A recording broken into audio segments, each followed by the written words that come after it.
العالمين والصلاة والسلام على أشرف الأنبياء والمرسلين وعلى آله وصحبه أجمعين أما بعد فقد قال الله سبحانه وتعالى في القرآن الكريم بعد أعوذ بالله من الشيطان الرجيم بسم الله الرحمن الرحيم يا أيها الناس اتقوا ربكم الذي خلقكم من نفس واحدة وخلق منها زوجها وبث منهما رجالا كثيرا ونساء واتقوا الله الذي تساءلون به والأرحام إن الله كان عليكم رقيبا. அன்பார்ந்த சகோதரர்களே, அல்லாஹ் சுப்ஹானஹு வ தஆலா எங்களுக்கு செய்த மிகப்பெரிய ஒரு அருளின் காரணமாக நாம் ரமலான் மாதத்தை அடைந்து அதில் முதலாவது ஆரம்ப பகுதியிலே நாங்கள் இருந்து கொண்டிருக்கின்றோம். அந்த அடிப்படையிலே இன்று துஆவை பற்றி ஒரு சில விடயங்களை உங்களோடு பகிர்ந்து கொள்ளலாம் என்று விரும்புகின்றேன். அன்பார்ந்த சகோதரர்களே, அல்லாஹ் சுப்ஹானஹு வ தஆலா இந்த அடியார்களுக்கு பலவிதமான இபாதத்துக்களை அல்லாஹ் சுப்ஹானஹு வ தஆலா காட்டியிருக்கின்றான். அந்த அடிப்படையிலே துஆ என்பது அல்லாஹ் சுப்ஹானஹு வ தஆலா அதிகம் விரும்பக்கூடிய மிக முக்கியமான ஒரு இபாதத்தாக இருந்து கொண்டிருக்கின்றது. இந்த துஆவை பற்றி அல்லாஹ்வின் தூதர் ஸல்லல்லாஹு அலைஹி வஸல்லம் அவர்கள் கூறுகின்ற பொழுது, அத்துஆ ஹுவல் இபாதா, துஆ என்பது வணக்கம் என்று அல்லாஹ்வின் தூதர் ஸல்லல்லாஹு அலைஹி வஸல்லம் அவர்கள் கூறி காட்டுகின்றார்கள். அன்பார்ந்த சகோதரர்களே, தொழுகை என்பது எப்படி ஒரு வணக்கமாக காணப்படுகின்றதோ, ஹஜ் என்பது எப்படி ஒரு வணக்கமாக காணப்படுகின்றதோ, சதகா என்பது எப்படி ஒரு வணக்கமாக காணப்படுகின்றதோ, அதே போன்று மிக முக்கியமான ஒரு வணக்கமாக இந்த துஆ காணப்படுகின்றது. அல்லாஹ் சுப்ஹானஹு வ தஆலா இந்த துஆ என்கின்ற இந்த வணக்கத்தை அடியார்களிடமிருந்து அதிகம் விரும்பக்கூடியவனாக இருக்கின்றான். அல்லாஹ் சுப்ஹானஹு வ தஆலா அல் குர்ஆனிலே இதை பற்றி கூறும் பொழுது, وَإِذَا سَأَلَكَ عِبَادِي أَنِّي فَإِنِّي قَرِيبٌ أُجِيبُ دَعْوَةَ الدَّاعِ إِذَا دَعَانِ فَلْيَسْتَجِيبُوا لِي وَلْيُؤْمِنُوا بِي لَعَلَّهُمْ يَرْشُدُونَ. அல்லாஹ் சுப்ஹானஹு வ தஆலா இந்த வசனத்திலே கூறி காட்டுகின்றான், وَإِذَا سَأَلَكَ عِبَادِي أَنِّي فَإِنِّي قَرِيبٌ, என்னுடைய அடியான் என்னை பற்றி கேட்டால், فَإِنِّي قَرِيبٌ, நான் மிக சமீபத்திலே இருக்கின்றேன். உஜீபு தஅவத தாஇ இதா தஆன், அழைக்கக்கூடிய நேரத்தில் அழைப்பாளருடைய அழைப்புக்கு நான் பதில் சொல்லக்கூடியவனாக இருக்கின்றேன் என்று அல்லாஹ் சுப்ஹானஹு வ தஆலா கூறி காட்டுகின்றான். அன்பார்ந்த சகோதரர்களே, அல்லாஹ் சுப்ஹானஹு வ தஆலா நாங்கள் எந்த நேரத்தில் கேட்டாலும், எப்படியாப்பட்ட நேரத்தில் கேட்டாலும், எந்த முறையிலே நாங்கள் அல்லாஹ்விடத்திலே எங்களுடைய தேவையை நாங்கள் கையேந்தி கேட்டாலும், அல்லாஹ் சுப்ஹானஹு வ தஆலா எங்களுடைய அந்த பிரார்த்தனைக்கு பதிலளிக்கக்கூடியவனாக இருக்கின்றான் என்பதை அல்லாஹ் சுப்ஹானஹு வ தஆலா இந்த வசனத்திலே எங்களுக்கு உணர்த்தி காட்டுகின்றான். அதே போன்று அல்லாஹ் சுப்ஹானஹு வ தஆலா இன்னொரு வசனத்திலே கூறும் பொழுது, வகால ரப்புக்கும் உதுஊனி அஸ்தஜிப் லக்கும், அல்லாஹ் சுப்ஹானஹு வ தஆலா கூறுகின்றான், உதுஊனி அஸ்தஜிப் லக்கும், நீங்கள் என்னிடத்திலே நீங்கள் கேளுங்கள், நான் உங்களுக்கு பதிலளிக்கின்றேன் என்று அல்லாஹ் சுப்ஹானஹு வ தஆலா அல் குர்ஆனிலே கூறி காட்டுகின்றான். அன்பார்ந்த சகோதரர்களே, இது போன்ற அல் குர்ஆனிலே அதிகமாக துஆவை பற்றிய வந்த வசனங்கள் அதிகமாக காணப்படுவதை நாங்கள் பார்க்கின்றோம். அல் குர்ஆன் இந்த துஆ என்ற வசனத்தை பற்றி அதிகம் பேசுகின்றது. அதிலே அல் குர்ஆனிலே நாங்கள் தேடி பார்த்தோம் என்று சொன்னால், அல்லாஹ் சுப்ஹானஹு வ தஆலா நபிமார்கள் செய்த பிரார்த்தனைகளை அல் குர்ஆனிலே கூறி காட்டுகின்றான். அதே போன்று நல்லடியார்கள் சாலிஹீன்கள் அல்லாஹ்விடத்திலே கேட்ட துஆக்களையும் அல்லாஹ் சுப்ஹானஹு வ தஆலா அல் குர்ஆனிலே கூறி காட்டியிருப்பதை நாங்கள் பார்க்கின்றோம். அன்பார்ந்த சகோதரர்களே, அதே போன்று அல்லாஹ் சுப்ஹானஹு தஆலா இந்த துஆவிலே யார் அத்துமீறி இந்த வணக்கத்திலே ஈடுபட்டார்களோ, அல்லாஹ் அல்லாதவர்களிடத்திலே யாரெல்லாம் இந்த வணக்கத்தை செய்தார், இந்த துஆவை கேட்டார்களோ, அவர்களை கண்டித்து பல வசனங்களிலே அல் குர்ஆனிலே பேசுவதை அல்லாஹ் நாங்கள் பார்க்கின்றோம். அன்பார்ந்த சகோதரர்களே, இந்த அளவு அல்லாஹ் சுப்ஹானஹு தஆலா அல் குர்ஆனிலே இந்த வணக்கத்தை பற்றி பேசுவதாக இருந்தால், இதுக்கு அல்லாஹ்விடத்திலே ஒரு முக்கியத்துவம் காணப்படுகின்றது. இந்த துஆவை அல்லாஹ் சுப்ஹானஹு தஆலா அதிகம் விரும்புகின்றான் என்பதை இதன் மூலமாக எங்களுக்கு புரிந்து கொள்ளலாம். அன்பார்ந்த சகோதரர்களே, இந்த துஆ என்ற வணக்கத்தை நாங்கள் செய்கின்ற பொழுது நாங்கள் கடைபிடிக்க வேண்டிய சில ஒழுங்குமுறைகளை நாங்கள் இன்று பார்ப்போம். முதலாவதாக, நாங்கள் இந்த துஆ என்கின்ற இந்த வசனத்தை இந்த அமலை செய்கின்ற பொழுது எங்களிடத்திலே முதலாக வர வேண்டிய ஒரு விடயம் என்னவென்றால் இஹ்லாஸ் காணப்பட வேண்டும். எந்த ஒரு வணக்க வழிபாடாக இருந்தாலும் இந்த இஹ்லாஸ் அந்த வணக்க வழிபாட்டை விட்டு எடுபட்டு போகின்ற பொழுது, அந்த வணக்க வழிபாட்டிலே இஹ்லாஸ் காணப்படாத போது அந்த வணக்க வழிபாட்டுக்கு எந்த விதமான பொறுமதியும் அல்லாஹ்விடத்திலே கிடைக்க மாட்டாது என்பதை நாம் எல்லாம் புரிந்து கொள்ள வேண்டும். எனவே இந்த துஆவை என்கின்ற அமலை நாங்கள் செய்கின்ற பொழுது அந்த நேரத்திலே எங்களுக்கு கட்டாயம் வர வேண்டிய மிக முக்கியமான அம்சம் என்னவென்றால் இஹ்லாஸ் என்று சொல்லப்படக்கூடிய உள தூய்மை எங்களிடத்திலே காணப்பட வேண்டும். அல்லாஹ் சுப்ஹானஹு தஆலா இதை பற்றி அல் குர்ஆனிலே கூறி காட்டுகின்றான். ஃபதுஊஹு முக்லிஸீன லஹுத்தீன், நீங்கள் தூய்மையான முறையிலே உள தூய்மை மிக்கவர்களாக உள்ள நிலையிலே அல்லாஹ்விடத்திலே நீங்கள் பிரார்த்தனை செய்யுங்கள் என்று அல்லாஹ் சுப்ஹானஹு தஆலா அல் குர்ஆனிலே கூறி காட்டுவதை நாங்கள் காண்கின்றோம். எனவே அன்பார்ந்த சகோதரர்களே, இந்த வணக்கத்தை செய்கின்ற பொழுது எங்களிடத்திலே இஹ்லாஸ் என்ற அந்த உள தூய்மையை நாங்கள் எங்களிடத்திலே வளர்த்து கொள்ள கடமைப்பட்டவர்களாக இருக்கின்றோம். இரண்டாவது அம்சமாக, நாங்கள் துஆ கேட்கின்ற பொழுது இந்த துஆவின் பொழுது நாங்கள் கடைபிடிக்க வேண்டிய மிக முக்கியமான ஒழுங்குமுறைகளில் ஒன்றுதான், இந்த துஆ கேட்கும் பொழுது எங்களிடத்திலே பணிவு என்கின்ற அந்த பண்பு எங்களிடத்திலே வளர வேண்டும். இந்த பணிவான முறையிலே அல்லாஹ்விடத்திலே நாங்கள் துஆ கேட்பதற்கு நாங்கள் பழக வேண்டும் என்பதை நாம் எல்லாம் புரிந்து கொள்ள வேண்டும். ஏனென்றால் நாங்கள் அல்லாஹ்விடத்திலே எங்களுக்கு தேவையான விடயங்களை நாங்கள் கையேந்தி நாங்கள் கேட்கின்ற பொழுது நாங்கள் இந்த நேரத்திலே பணிவான முறையில் நடந்து கொள்ளாவிட்டால், இந்த படைப்பாளனுக்கு முன்னால் நாங்கள் எங்களுடைய பணிவுத்தன்மையை காட்டி எங்களுடைய இயலாமையை நாங்கள் வெளிப்படுத்தி அல்லாஹ்விடத்திலே நாங்கள் பிரார்த்தனை செய்யாவிட்டால் இது இறைவனோடு நடந்து கொள்கின்ற ஒரு முறையற்ற முறை என்பதை நாம் எல்லாம் புரிந்து கொள்ள வேண்டும்.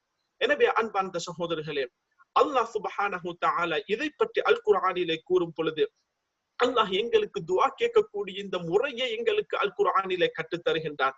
அல்லாஹ் கூறுகின்றான், உத்உ ரப்பக்கும், உங்களுடைய இறைவனை நீங்கள் அழையுங்கள், ததர்ருஅன் வஹ்ஃபியா, அதாவது மறைவான முறையிலும்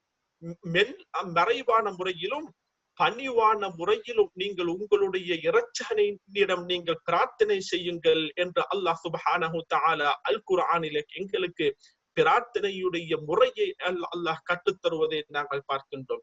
அதே போன்று நாங்கள் இறைவனிடத்திலே நாங்கள் துஆ கேட்கின்ற பொழுது நாங்கள் சத்தங்களை உயர்த்தி நாங்கள் அல்லாஹ்விடத்திலே பிரார்த்தனை செய்யக்கூடாது. பணிவான முறையிலும் எங்களுடைய சத்தங்களை தாழ்த்தியும் அல்லாஹ்விடத்திலே நாங்கள் துஆ கேட்பதற்கு கடமைப்பட்டவர்களாக இருக்கின்றோம். அல்லாஹ் சுப்ஹானஹு தஆலா எங்களுக்கு மிக சமீபமாக இருக்கின்றான். நாங்கள் மெதுவான முறையிலே கேட்டாலும் அல்லாஹ் சுப்ஹானஹு தஆலா எங்களுடைய துஆவை அவன் கேட்கக்கூடியவனாக இருக்கின்றான். அந்த துஆவை செவிமடுக்கக்கூடியவனாக இருக்கின்றான் என்பதை நாம் எல்லாம் புரிந்து கொள்ள வேண்டும். எனவே அன்பார்ந்த சகோதரர்களே, துஆ கேட்கின்ற பொழுது எங்களிடத்திலே இந்த பணிவு என்கின்ற பண்பு எங்களிடத்திலே கட்டாயம் வர வேண்டிய ஒரு அம்சமாக காணப்படுகின்றது. அல்லாஹ் சுப்ஹானஹு தஆலா இந்த துஆவின் ஊடாக ஒவ்வொரு அடியானும் தன்னுடைய அடிமைத்துவத்தை இறைவனுக்கு முன்னால் வெளிப்படுத்துவதை அல்லாஹ் சுப்ஹானஹு தஆலா விரும்பக்கூடியவனாக இருக்கின்றான். அன்பார்ந்த சகோதரர்களே, துஆ என்கின்ற வணக்கத்தை பொறுத்தவரை ஏனைய வணக்கத்தை விட்டு சில அம்சங்களில் வேறுபட்டதாக காணப்படுகின்றது. அந்த அம்சங்களுள் மிக முக்கியமான ஒரு அம்சம்தான் எங்களுடைய அடிமைத்துவத்தை முழுமையான முறையிலே வெளிப்படுத்தக்கூடிய ஒரு வணக்கமாக இந்த துவா காணப்படுகின்றது. இந்த துவா என்பது எங்களுடைய இயலாமையை அல்லாஹ்வுக்கு மத்தியிலே நாங்கள் முறையிட்டு இறைவனிடத்திலே நாங்கள் அவனுடைய உதவியை வேண்டுகின்ற ஒரு வணக்கமாக இந்த துவா காணப்படுகின்றது. எனவே இப்படியாப்பட்ட ஒரு வணக்கத்தை நாங்கள் செய்கின்ற பொழுது அல்லாஹ் சுப்ஹானஹு தஆலா இந்த வணக்கத்தினூடாக எதை எதிர்பார்க்கின்றானோ அதனை நாங்கள் கட்டாயம் எங்களுடைய வணக்கத்தினூடாக வெளிக்காட்டுவதை நாங்கள் இந்த வெளிக்காட்டுவதை நாங்கள் கட்டாயம் செய்ய வேண்டிய ஒரு அம்சமாக காணப்படுகின்றது. எனவே அன்பார்ந்த சகோதரர்களே, அல்லாஹ் சுப்ஹானஹு தஆலா எந்த அடிப்படையிலே இந்த வணக்கத்தை செய்வதற்கு அவன் விரும்புகின்றானோ அந்த அடிப்படையிலே நாங்கள் செய்வதற்கு நாங்கள் கடமைப்பட்டவர்களாக காணப்படுகின்றோம். அடுத்த அம்சமாக, மூன்றாவது அம்சமாக, இந்த துவா கேட்கின்ற பொழுது இந்த துவாவிலே நாங்கள் எல்லை மீறிவிடக் கூடாது. துவாவிலே எல்லை மீறிவிடக் கூடாது. அல்லாஹ் சுப்ஹானஹு தஆலா நான் மேலே கூறி காட்டிய அந்த வசனத்திலே, அதாவது அல்லாஹ் சுப்ஹானஹு தஆலா கூறுகின்றான், உதுஉ ரப்பக்கும் தலர்ருஅன் வஃபியா, நீங்கள் பணிவான முறையிலும் நீங்கள் மறைவான முறையிலும் சத்தமில்லாத முறையிலும் அல்லாஹ்விடத்திலே நீங்கள் உங்களுடைய இறைவனை நீங்கள் அழையுங்கள். இன்னஹு லா யுஹிப்புல் முஅத்ததீன், துஆவிலே எல்லை மீறக்கூடியவர்களை அல்லாஹ் சுப்ஹானஹு தஆலா நேசிக்க மாட்டான் என்கின்ற விடயத்தை இந்த வசனத்திலே அல்லாஹ் கூறி காட்டுகின்றார். அன்பார்ந்த சகோதரர்களே, துஆவிலே எல்லை மீறுவது என்பது அதாவது நாங்கள் துஆ கேட்கின்ற பொழுது இதிலே அல்லாஹ்வின் தூதர் ஸல்லல்லாஹு அலைஹி வஸல்லம் அவர்கள் எந்த முறையிலே எங்களுக்கு துஆவை அமைத்துக் கொள்ளுமாறு, எந்த அடிப்படையிலே இறைவனிடம் கேட்குமாறு சொன்னார்களோ அந்த அடிப்படையிலே தான் நாங்கள் கேட்க வேண்டும். அதற்கு மாற்றமாக இந்த துஆவிலே நாங்கள் எல்லை மீறுவது இஸ்லாம் எங்களுக்கு தடை செய்த ஒரு அம்சமாக காணப்படுகின்றது. அதாவது ஒரு நாள் அப்துல்லாஹ் இப்னு முகஃபல் ரலியல்லாஹு அன்ஹு அவர்கள் அவருடைய மகன் அல்லாஹ்விடத்திலே துஆ கேட்கின்றார். அல்லாஹ்விடத்திலே துஆ கேட்பதை அவர் செவிமடுக்கின்றார். அவருடைய மகன் எப்படி துஆ கேட்கின்றார் என்று சொன்னால், யா அல்லாஹ், எனக்கு சுவர்க்கத்திலே வெள்ளை நிறத்திலான ஒரு மாளிகையை எனக்கு தருவாயாக, வெள்ளை நிறத்திலான ஒரு மாளிகையை எனக்கு தருவாயாக. அந்த மாளிகையும் எப்படி இருக்க வேண்டும் என்று சொன்னால் அதனுடைய வலது பக்கத்தில் இது காணப்பட வேண்டும் என்று அல்லாஹ்விடத்திலே அவருடைய மகன் இந்த அடிப்படையிலே துஆ கேட்கின்றார்.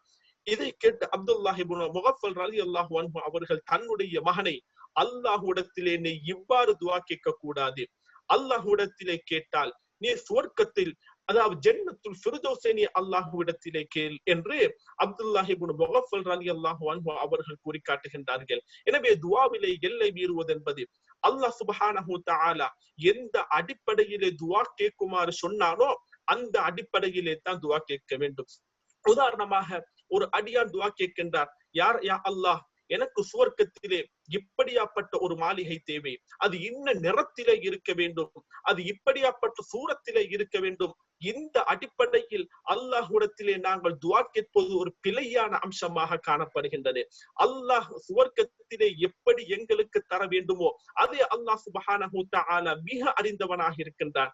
ஆனால் நாங்கள் அல்லாஹ்விடத்திலே நிபந்தனை போட்டு அது இப்படி இருக்க வேண்டும், அது இப்படி இருக்க வேண்டும், வெள்ளை நிறத்திலே இருக்க வேண்டும் அல்லது கருப்பு நிறத்திலே இருக்க வேண்டும், இன்ன சூரத்திலே இருக்க வேண்டும், அது வலப்பக்கமாக இருக்க வேண்டும், இடப்பக்கமாக இருக்க வேண்டும் என்று நாங்கள் நிபந்தனைகளை போட்டு அல்லாஹ்விடத்திலே கேட்பது இது துஆவிலே அத்துமீறல்களுள் ஒன்றாக காணப்படுகின்றது.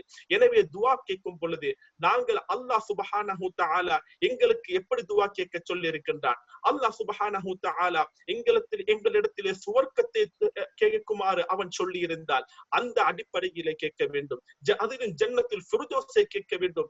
அதிலே நாங்கள் எங்களுடைய மனசுக்கு பட்ட மாதிரி, அதாவது அதிலே சில நிபந்தனைகளை, சில ஷரத்துகளை போட்டு கேட்பது இது துஆ கேட்பதிலே பிழையான ஒரு அணுகுமுறையாக காணப்படுகின்றது. எனவே தான் அல்லாஹ் சுப்ஹானஹு தஆலா கூறி காட்டுகின்றான், இன்னஹு லா யுஹிப்புல் முஅத்ததீன், நிச்சயமாக அல்லாஹ் சுப்ஹானஹு தஆலா வரம்பு மீறக்கூடியவர்களை விரும்ப மாட்டான் என்று அல்லாஹ் அல் குர்ஆனிலே கூறி காட்டுகின்றான். எனவே அன்பார்ந்த சகோதரர்களே, அதே போன்று துஆவிலே அதாவது அத்துமீறல் என்பது இது ஒரு வகையாக காணப்படுகின்றது.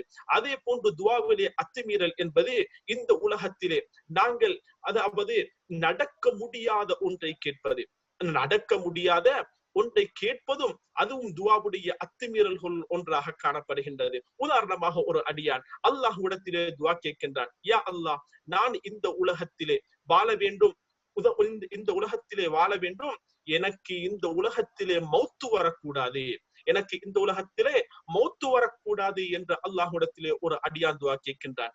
இப்படி துஆ கேட்பதும் துஆவுடைய அத்துமீறல்களுள் ஒன்றாக காணப்படுகின்றது. அதாவது அல்லாஹ் சுப்ஹானஹு தஆலா இந்த உலகத்திலே யார் யாரெல்லாம் படைத்திருக்கின்றானோ அவர்கள் அனைவரும் எப்போதாவது ஒரு நாள் இந்த உலகத்திலே பிறந்திருப்பார்கள். எப்போதாவது ஒரு நாள் இந்த உலகத்தை விட்டு அவர்கள் நிச்சயம் மரணிக்க கூடியவர்களாகத்தான் அல்லாஹ் சுப்ஹானஹு தஆலா படைத்திருக்கின்றான். இப்படி இறைவனுடைய விதி இருக்கின்ற பொழுது இந்த விதியை மீறுகின்ற முறையிலே நாங்கள் அல்லாஹ்விடத்திலே துஆ கேட்பது இதுவும் துஆவுடைய அத்துமீறல்களுள் ஒன்றாக காணப்படுகின்றது. இந்த முறையிலே துஆ கேட்பதை அல்லாஹ் சுப்ஹானஹு தஆலா இந்த வசனத்தினூடாக எங்களுக்கு கண்டிக்கக்கூடிய காட்சியை நாங்கள் பார்க்கின்றோம். எனவே இப்படியாப்பட்ட துஆக்களை நாங்கள் அல்லாஹ்விடத்திலே இந்த முறையிலே கேட்பது அது இறைவனோடு நடந்து கொள்கின்ற முறைகட்ட ஒரு முறையாக காணப்படுகின்றது என்பதை நாம் எல்லாம் புரிந்து கொள்ள வேண்டும். அடுத்த ஒரு அம்சமாக ஐந்தாவது அம்சமாக துஆவிலே நாங்கள் துஆ கேட்கின்ற பொழுது அல்லாஹ்விடத்திலே ஒரு விடுத்தம் மாத்திரம் துஆ கேட்டுவிட்டு நாங்கள் நின்று விடக் கூடாது. நாங்கள் எங்களுடைய தேவையை அல்லாஹ்விடத்திலே நாங்கள் முன்வைக்கின்ற பொழுது அதை பல விடுத்தம் அல்லாஹ்விடத்திலே திருப்பி திருப்பி திருப்பி கேட்பதற்கு கடமைப்பட்டவர்களாக இருக்கின்றோம்.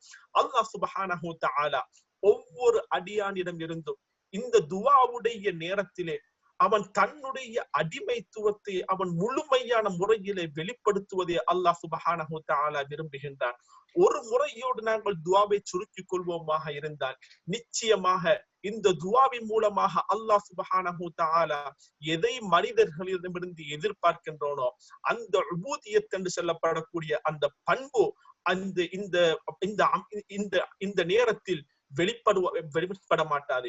இறைவனிடத்திலே நாங்கள் துஆ கேட்கின்ற பொழுது கட்டாயம் நாங்கள் அதை அடிக்கடி நாங்கள் துஆ கேட்பதற்கு கடமைப்பட்டவர்களாக இருக்கின்றோம். அன்பார்ந்த சகோதரர்களே, அதே போன்று ஆறாவது அம்சமாக நாங்கள் அல்லாஹ்விடத்திலே துஆ கேட்கின்ற பொழுது அந்த பொருத்தமான நேரங்களை நாங்கள் கட்டாயம் தெரிவு செய்யக்கூடியவர்களாக இருக்க வேண்டும். அல்லாஹ் சுப்ஹானஹு தஆலா பல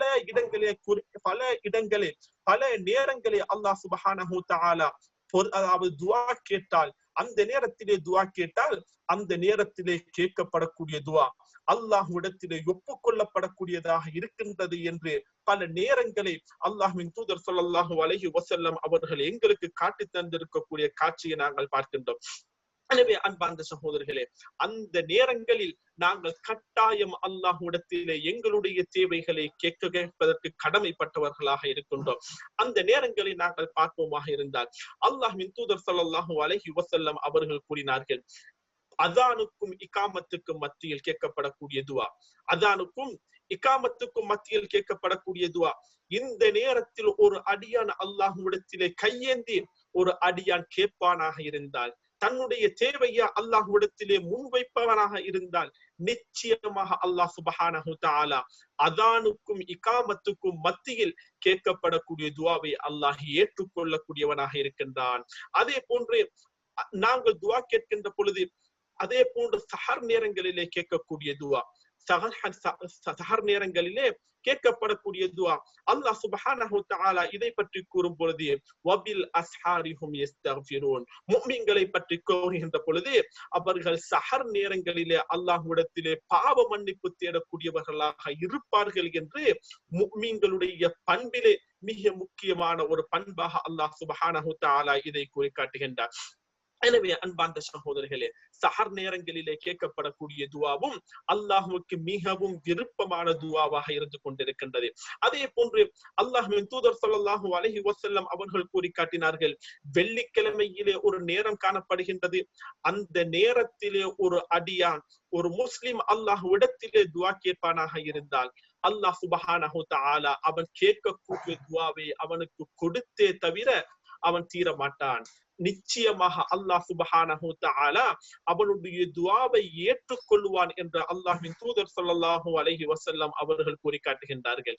எனவே வெள்ளிக்கிழமையிலே அந்த காணப்படக்கூடிய அந்த நேரத்திலே நாங்கள் துஆ கேட்பது, இதுவும் எங்களுடைய துஆக்கள் ஏற்றுக்கொள்ளப்படுவதற்கு மிக முக்கியமான நேரமாக காணப்படுகின்றது.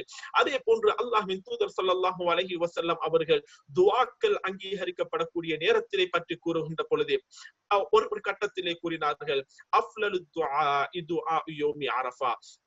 அரஃபா நாளிலே கேட்கக்கூடிய துஆ, அரஃபா நாளிலே கேட்கக்கூடிய துஆ இதுவும் அல்லாஹ்விடத்திலே ஏற்றுக்கொள்ளப்படக்கூடிய துஆவாக இருக்கின்றது என்று அல்லாஹ்வின் தூதர் ஸல்லல்லாஹு அலைஹி வஸல்லம் அவர்கள் கூறி காட்டுகின்றார்கள்.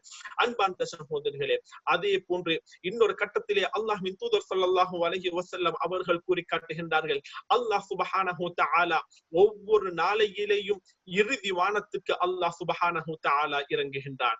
ஒவ்வொரு நாளையிலேயும் இறுதி வானத்துக்கு அல்லாஹ் சுப்ஹானஹு தஆலா இறங்கி அந்த இறுதி வானத்துக்கு இறங்கி அல்லாஹ் சுப்ஹானஹு தஆலா இந்த அடியார்களை பார்த்து கேட்கின்றார்கள், அதாவது என்னிடத்திலே துஆ கேட்கக்கூடியவர்கள் இருக்கின்றார்களா, என்னிடத்திலே பிரார்த்தனை செய்யக்கூடியவர்கள் இருக்கின்றார்களா, அவர்களுடைய பிரார்த்தனையை நான் ஏற்றுக்கொள்ளக்கூடியவனாக இருக்கின்றேன். என்னிடத்திலே பாவ மன்னிப்பு தேடக்கூடியவர்களாக இருக்கின்றார்களா, அவர்களுடைய பாவ மன்னிப்பை நான் ஏற்றுக்கொள்ளக்கூடியவனாக இருக்கின்றேன் என்று அல்லாஹ் சுப்ஹானஹு தஆலா கேட்கின்றான் என்று அல்லாஹ்வின் தூதர் ஸல்லல்லாஹு அலைஹி வஸல்லம் அவர்கள் கூறி காட்டுகின்றார்கள். இது அதாவது இரவினுடைய கடைசி பகுதியிலே அல்லாஹ் சுப்ஹானஹு தஆலா அடிவானத்துக்கு இறங்கி கேட்கக்கூடிய நிகழ்ச்சியாக இருந்து கொண்டிருக்கின்றது.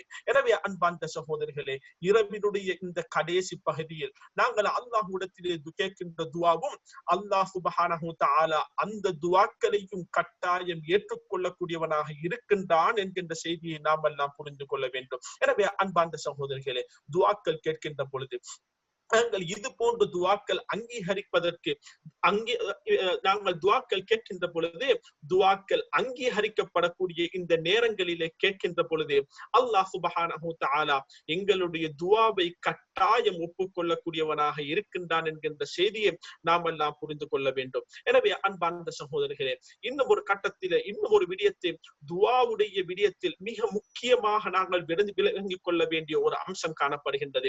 ஒரு அடியானை பொறுத்தவரை அல்லாஹ்விடத்திலே பல விடுத்தம் துஆ கேட்பான், பல இடத்தில் விடுத்தம் துஆ கேட்பான். ஆனால் அவனுடைய வாழ்நாளிலே அவன் கேட்ட துஆவுக்கு எந்த விதமான பிரதிபலனையும் அவன் காணாதது போல அவன் சில கட்டங்களிலே உணர்வான். இப்படிப்பட்ட நேரங்களிலே நாங்கள் சடைவடைந்து விடக்கூடாது. அல்லாஹ்வின் தூதர் ஸல்லல்லாஹு அலைஹி வஸல்லம் அவர்கள் கூறி காட்டுகின்றார்கள், ஒரு அடியானுடைய துஆ 3 விதங்களிலே ஒப்புக்கொள்ளப்படுகின்றது. ஒரு அடியானுடைய துஆ 3 விதங்களிலே ஒப்புக்கொள்ளப்படுகின்றது. முதலாவது துஆ ஒப்புக்கொள்ளப்படக்கூடிய முதலாவது முறையாக காணப்படுவது என்னவென்றால், ஒரு அடியான் அல்லாஹ் சுப்ஹானஹு தஆலா விடத்திலே ஏதாவது ஒரு விடயத்தை கேட்டால் அல்லாஹ் சுப்ஹானஹு தஆலா அதை அவன் எப்படி கேட்டானோ அப்படியே அல்லாஹ் சுப்ஹானஹு தஆலா திருப்பி கொடுப்பான். எந்த விதமான மாற்றமும் இல்லாமல் அவன் கேட்டதையே இந்த உலகத்திலே அல்லாஹ் சுப்ஹானஹு தஆலா கொடுப்பான். இது துஆ ஏற்றுக்கொள்ளப்படக்கூடிய முதலாவது முறையாக காணப்படுகின்றது. இரண்டாவது முறை என்னவென்றால், ஒரு அடியான் அல்லாஹ்விடத்திலே ஒரு விடயத்தை கேட்பான், யா அல்லாஹ் எனக்கு இப்படியாப்பட்ட ஒரு காரியத்தை செய்துதா என்று அல்லாஹ்விடத்திலே கேட்பான். ஆனால் அல்லாஹ் சுப்ஹானஹு தஆலா அவனுடைய நலவு கெடுதி எல்லாவற்றையும் அறிந்தவனாக காணப்படுகின்றான். அந்த அடிப்படையிலே அல்லாஹ் சுப்ஹானஹு தஆலா அவன் எதை கேட்டானோ அதை கொடுக்க மாட்டான். அதற்கு மாற்றமாக அவன் துஆ கேட்டதன் காரணமாக அவனுக்கு நடக்கவிருந்த ஒரு கெடுதியை அல்லாஹ் சுப்ஹானஹு தஆலா தடுத்து விடுவான். அவனுக்கு நடக்க இருந்த ஒரு கெடுதியை இந்த துவாவின் காரணமாக அல்லாஹ் சுப்ஹானஹு வ தஆலா தடுத்து விடுவான்.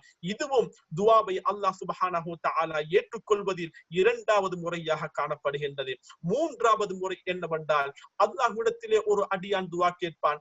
அல்லாஹ் சுப்ஹானஹு வ தஆலா அதற்கு பகரமாக இந்த உலகத்திலே எந்த ஒன்றையும் அல்லாஹ் சுப்ஹானஹு வ தஆலா கொடுக்க மாட்டார். அதற்கு மாற்றமாக இவன் துவா கேட்டதன் காரணமாக மறுமை நாளையிலே அல்லாஹ் சுப்ஹானஹு வ தஆலா இவன் கேட்ட துவாக்களுக்காக வேண்டி அதற்கு நன்மையை மறுமை நாளையிலே அவனுக்கு திருப்பியாக அவனுக்கு கொடுப்பான்.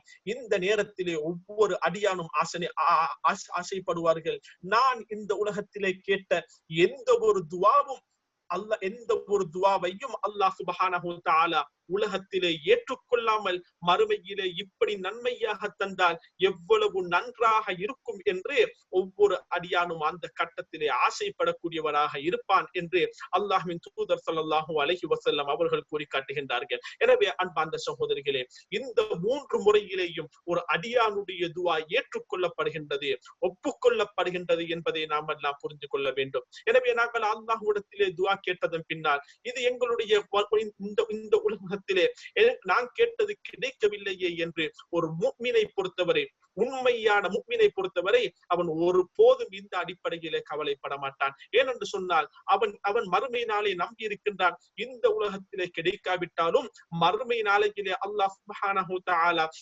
நான் கேட்ட துவாவுக்கான கூலியை தருவான் என்கின்ற ஒரு நம்பிக்கை ஒரு முஃமினுடைய உள்ளத்திலே ஆழமாக பதிந்திருக்க வேண்டும். அன்பார்ந்த சகோதரர்களே, அந்த அடிப்படையிலே நாங்கள் துவாக்களை கேட்கின்ற பொழுது, நாங்கள் அல்லாஹ்விடத்திலே அதிகம் இந்த இபாதத்தை நாங்கள் செய்கின்ற பொழுது இறைவனின் பக்கம் அதிகமான நெருக்கத்தை எங்களுக்கு இந்த வணக்கத்தினூடாக ஏற்படுத்திக் கொள்ள முடியும் என்கின்ற அந்த விடயத்தை நாம் எல்லாம் புரிந்து கொள்ள வேண்டும். எனவே அன்பார்ந்த சகோதரர்களே, இது ரமலானுடைய மாதமாக இருக்கின்றது. அந்த அடிப்படையிலே இந்த காலங்களிலே கேட்கக்கூடிய துவா அல்லாஹ்வுக்கு மிகவும் விருப்பமானதாக இருக்கின்றது. இந்த காலங்களில் நாங்கள் அல்லாஹ்விடத்திலே துவா கேட்கின்ற பட்சத்தில் அதிகமாக அல்லாஹ்விடத்திலே பாவ மன்னிப்புகளை பெற்று நரகத்திலே இருந்து தூரமாகி சுவர்க்கத்தில் நாங்கள் நுழைவதற்கு இந்த துவாக்கள் காரணமாக இருக்கும் என்கின்ற இந்த விடயத்தை ஞாபகமூட்டி இந்த என்னுடைய இன்றைய உரையை முடித்துக் கொள்கிறேன்.